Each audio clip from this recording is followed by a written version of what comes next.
Мария е динамична млада жена с диплома по бизнес администрация. Мечтата й е да стане предприемач, съчетавайки работата със страстта си. Обича да чете книги и статии за успешни бизнеси. Възприела е стриктният стил на бизнес професионалистите. Изключително организирана е и се стреми да поддържа всичко в ред, за да работи ефективно. Никола е креативен младеж, който обича изкуството, социалната и творческа работа. Той не е учил в университет. След като завършва училище, той работи с различни социални и екологични организации и се е научил да се адаптира към промените. Преди да гледаме видеото заедно, нека ви разкажа няколко неща за историята, за да ви е полезно да следвате. В нашата история местната община предоставя пространство, което да се използва за нещо специално социално предприятие. В това пространство има малко кафене и място, където хората могат да се срещат и да правят различни неща заедно. Мария и Никола поемат инициативата. Те отговарят за управлението на кафенето и организирането на дейностите. По пътя си те се сблъскват с някои предизвикателства, но благодарение на тях научават как да решават проблеми, да вземат решения и да работят в екип. Точно както истинските предприемачи. Това видео не е само за Мария и Никола. То е и за вас, за това как всички можем да се научим да мислим по творчески и практичен начин и как можем да променим нещо в нашата общност. Нека да гледаме историята и да видим какви идеи ни хрумват. Никола стои до бара и преглежда сметките. Мария влиза в кафенето и го наблюдава. Тя му обяснява, че неведнъж е забелязала неговото любопитство, адаптивност и критично мислене и се чуди как успява да го постигне. Винаги съм се възхищавала на творческото ти мислене, на начина, по който реагираш адекватно, синтезираш проблемите, мислиш критично и търсиш най-ефективната идея. Как успяваш да го направиш? Не е трудно, просто трябва да разглеждаш проблемите по различен начин.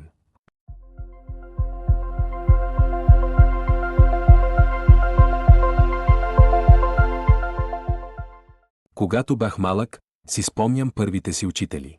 Просто обичах да уча с тях, защото играехме на различни игри, викторини и задачи. Никога не се страхувах да правя грешки, защото те ми казваха, че правенето на грешки е единственият начин да надградиш знанията си и да разбереш какво точно не ти е ясно. По този начин всяко ново предизвикателство беше възможност. Винаги ме стимулираха да чета художествени книги, да гледам документални филми, за да мога да виждам взаимовръзките между всичко в този свят. Всичко е свързано и това беше наистина интересно за мен, да намеря тези връзки. Няма проблеми, има само безкрайни възможности.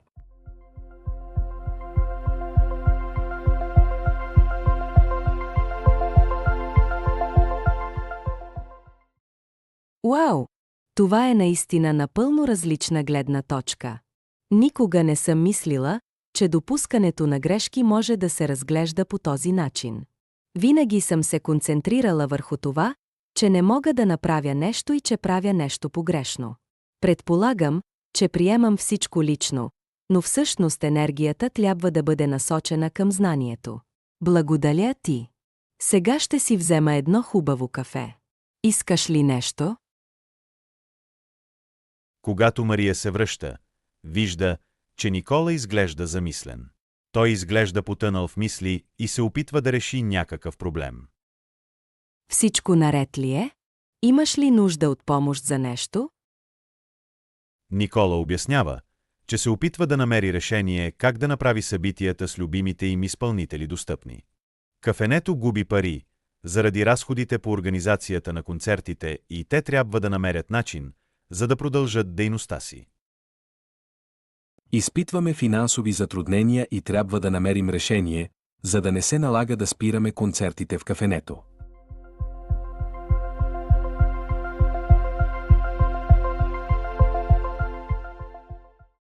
Мария е разочарована, когато научава, че любимите им концерти носят загуби на заведението поради наемането на скъпо озвучително оборудване. Това е наистина разочароващо. Тези събития са много важни за общността и не бива да се спират. Трябва да намерим решение, което да не влияе негативно на бизнеса. Да отидем някъде и да обсъдим възможностите си.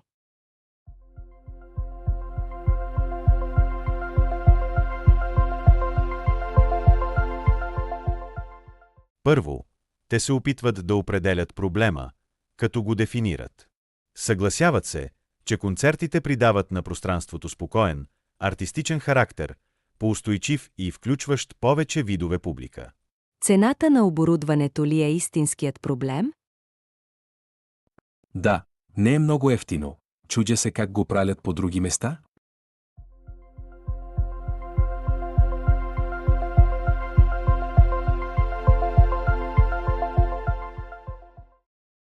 Те обсъждат идеята да закукат озвучителна техника, а не да я наемат. Инвестицията е по-скъпа сега, но в дългосрочен план може да има повече ползи. Добре, сега можем да използваме техниката за анализ SWOT и да видим ясно кой път можем да изберем.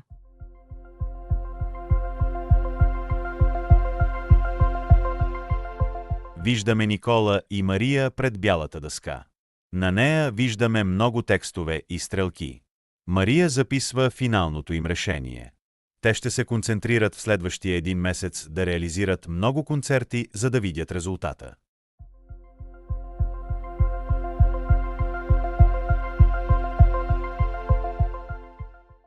Мисля, че това е правилното решение. Ще можем да запазим концертите, без да губим много пари. Какво мислиш? Мисля, че това е страхотно. И така, следващия месец ще експериментираме с концертите и ще видим как това ще се отрази на сметките ни.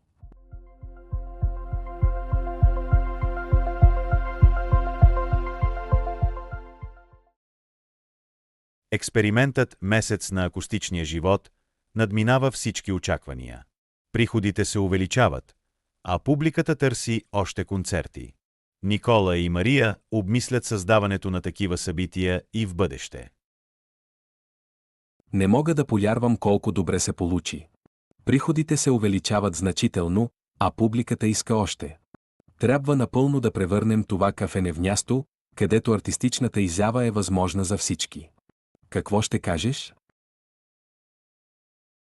Да, всичко се получи чудесно, но трябва да преценим тази идея в дълбочина, преди да предприемем още инициативи.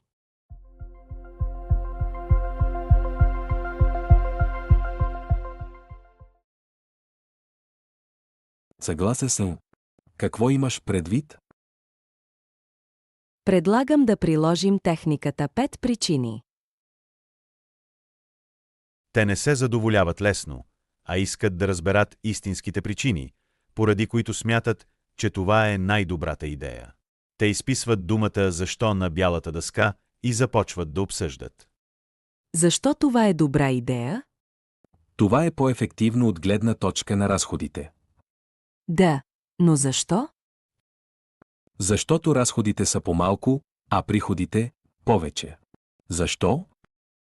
Тъй като идват повече хора, потреблението и продажбите на екологични торбички се увеличават. Защо? Защото хората сега подкрепят всички действия в пространството, дори съседите, които се притесняваха от силната музика. Сега те препоръчват пространството на други хора. Защо? Защото създадената атмосфера е по-земна и релаксираща, свързвани с природата и превръща нашето кафене в убежище за местната общност.